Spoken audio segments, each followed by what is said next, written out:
حکایت۔ ایک سال قحط کے سبب ہاتھی اپنی قدیم جگہ کو چھوڑ کر ایک چشمے کے کنارے، خرگوش وہاں پہلے سے رہا کرتے تھے، آ گئے اور سینکڑوں خرگوش ان کے پاؤں سے دب کر مرنے لگے۔ آخر مجبور ہو کر سب نے اپنے بادشاہ سے ہاتھیوں کی بد چلنی کا استغاثہ کیا کہ خدا نے بادشاہ انصاف کے لیے بنایا ہے، نہ کہ آرام سے زندگی بسر کرنے کو، جو ہماری فریاد سنے اور داد رسی کرے۔ بادشاہ نے کہا کہ آسان اور ہلکا کام نہیں ہے کہ فی الفور کیا جائے، بلکہ تم میں سے جو ہوشیار ہوں وہ آئیں، اول ان سے مشورہ کر لیا جائے کہ بغیر مشورے کے کام کرنا بہت برا ہے۔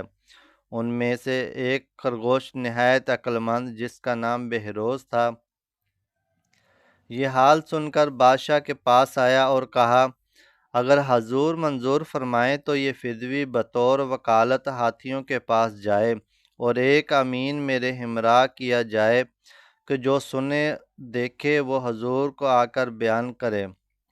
بادشاہ نے کہا، تجھ سے زیادہ امین اور کون ہو سکتا ہے؟ تجھ پر ہر طرح کا بھروسہ ہے، جو مناسب وقت ہو وہ کرنا، اور تو یہ خوب جانتا ہے کہ الاچی بادشاہ کا ترجمان ہوتا ہے۔ اگر وکیل ہنرمند، ذی شعور، ہر طرح کی لیاقت، سب طرح کے کمال رکھتا ہے تو لوگ بادشاہ کی مردم شناسی اور ہوشیاری پر دلیل پکڑیں گے، اور جو وکیل سے کسی طرح کی غفلت اور نالیاقتی ظاہر ہوگی تو اس کے موکل پر حرف آئے گا اور اس کی عقل مندی کو داغ لگے گا۔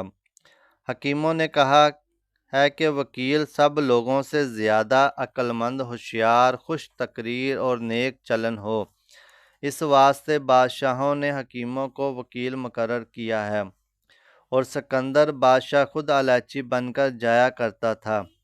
بہروز بولا کہ اگرچہ میں اپنی عقل کے موافق ادائے مراتب رسالت میں درگزر نہ کروں گا، لیکن امیدوار ہوں کہ حضور بھی اپنی زبان سے کچھ تو ہدایت کر دیں کہ بموجب مزید سرفرازی اور ہوشیاری کا ہو۔ بادشاہ نے کہا کہ سب سے اچھے آداب وکالت کے یہ ہیں کہ زیادہ خوب تیز ترار ہو، لیکن ملامت کے ساتھ ملی ہوئی جو بات کہے، اول میں سختی، آخر میں اس کے نرمی ہونی چاہیے، اور ابتدا جس کی رعب و ادب کے ساتھ ہو، انتہا اس کی مہر اور محبت کے ساتھ کی جائے۔ حاصل یہ کہ ہر بات میں سختی اور نرمی کا لحاظ رکھے۔ تجھ سے عقل مند زیادہ الاچی گری کا گر سکھلانا، لقمان کو حکمت کا پڑھانا ہے۔ بہروز نے بادشاہ سے رخصت حاصل کی اور رات کے وقت ہاتھیوں کے نزدیک ایک جگہ پر آ کر آواز دی کہ میں بھیجا ہوا چاند کا ہوں۔ ہاتھیوں کا بادشاہ آواز سن کر قریب آیا اور پوچھا کہ تو کس واسطے آیا ہے؟ اس نے کہا، میں رات کے بادشاہ چاند کا وکیل ہوں، جو کوئی اس کی مرضی کے خلاف کرے گا اور اطاعت سے پھرے گا، اپنے کیے کو پہنچے گا۔ ہاتھی نے پوچھا، کیا پیغام لایا ہے؟ بیان کر۔